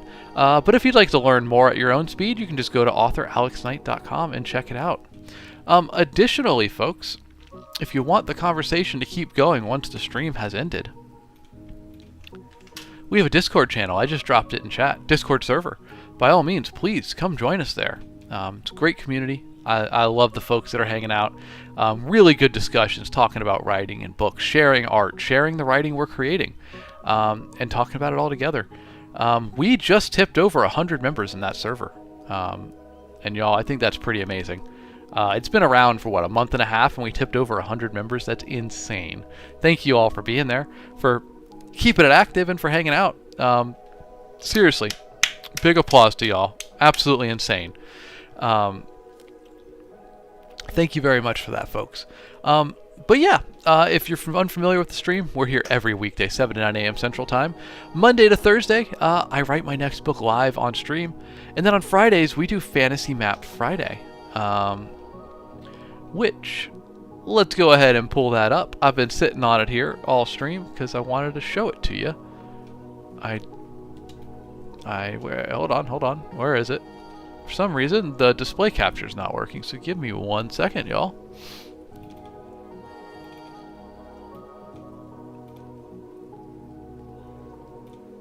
There it is. Sometimes it loses the source. Y'all, this is the map that we have been building together over 2 Fridays so far, and tomorrow will be the 3rd Friday. We're going to keep working on this bad boy. We built this together with input from chat. I'm having a great time doing it. And y'all, tomorrow's Friday. Tomorrow we're back at it. The first Friday we worked largely on the... We sketched out the island. We worked on the north end of it. Filled that in. Looks pretty cool.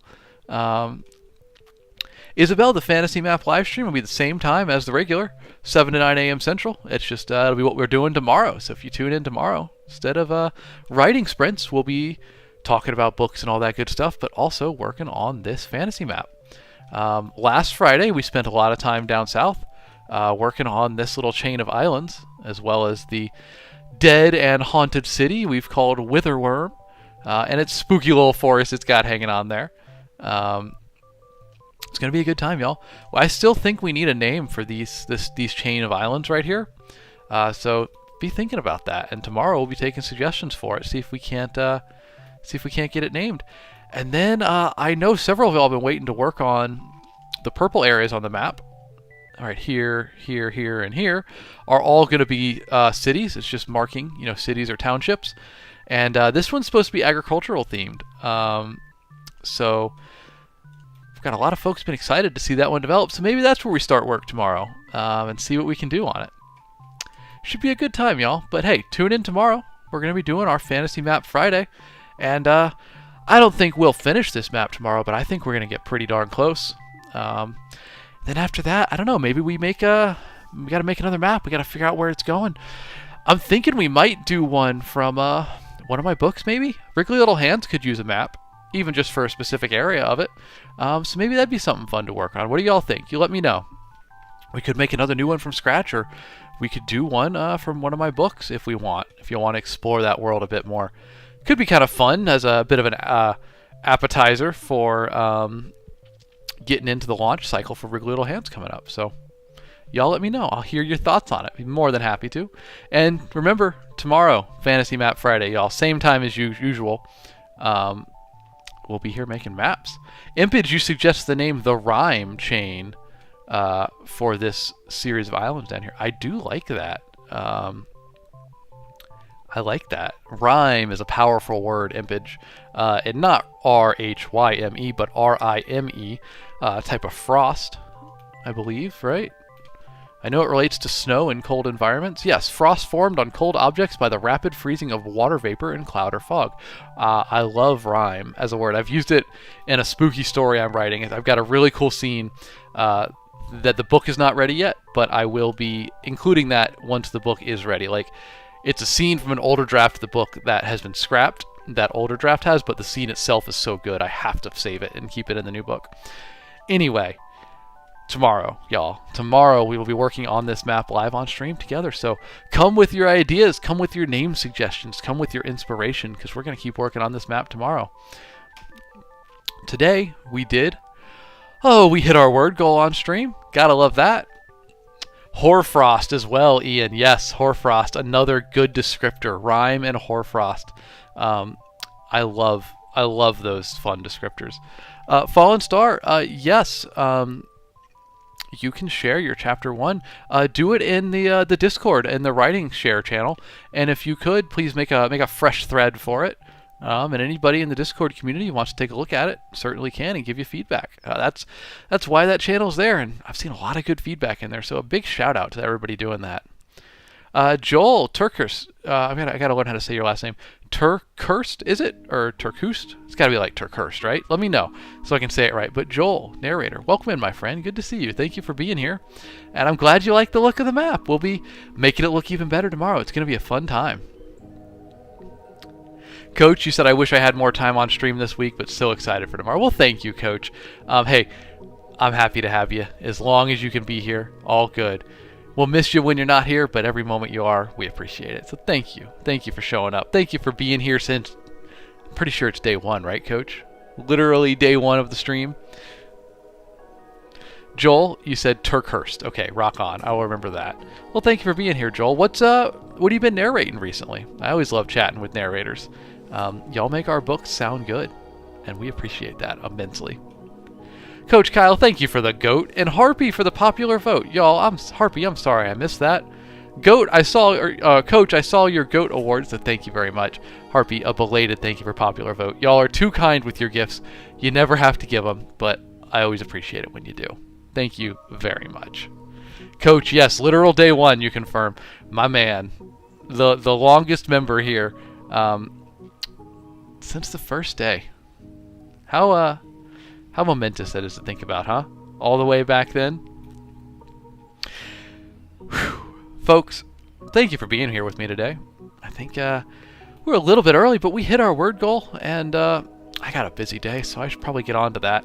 The Impage, thank you for asking your question. I missed it earlier. So let's see. You said, I don't know if you mentioned it last time, that D&D game you're planning to run. Is it going to be IRL or online? Impage, it will be online, but with real-life friends of mine. We're not going to stream it or anything. We're just going to do it for ourselves. But I'm certain to be here with some fun stories from it for y'all. It's going to be a little while, probably around June or July. We're going to get into that. So it'll be a good time. I'm sure I'll come with some fun shenanigans that have gone on.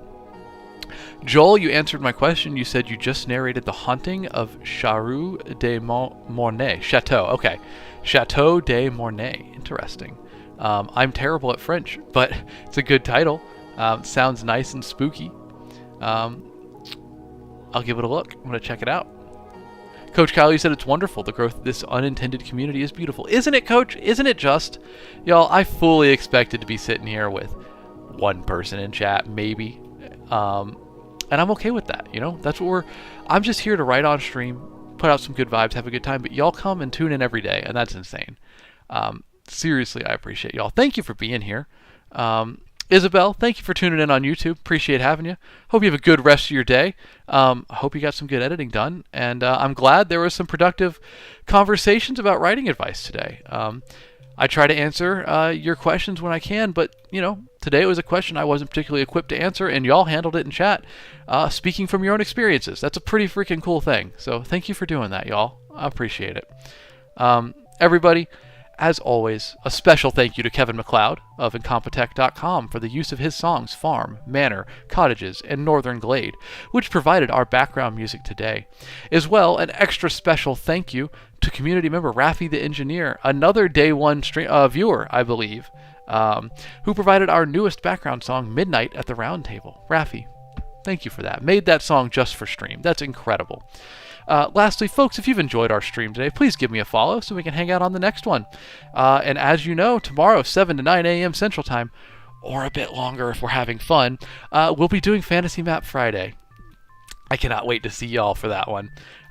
Folks, Ian the Wizard, Geogrim, Harpy, Impage, Raffi, Winyu, other names, Seth, the Fallen Star, Slendy, Coach Kyle, Joel, Leisha, A.R. Rosalind, and Nayet Books, everybody that was here today, thank you very much for being here. It's a pleasure to have y'all.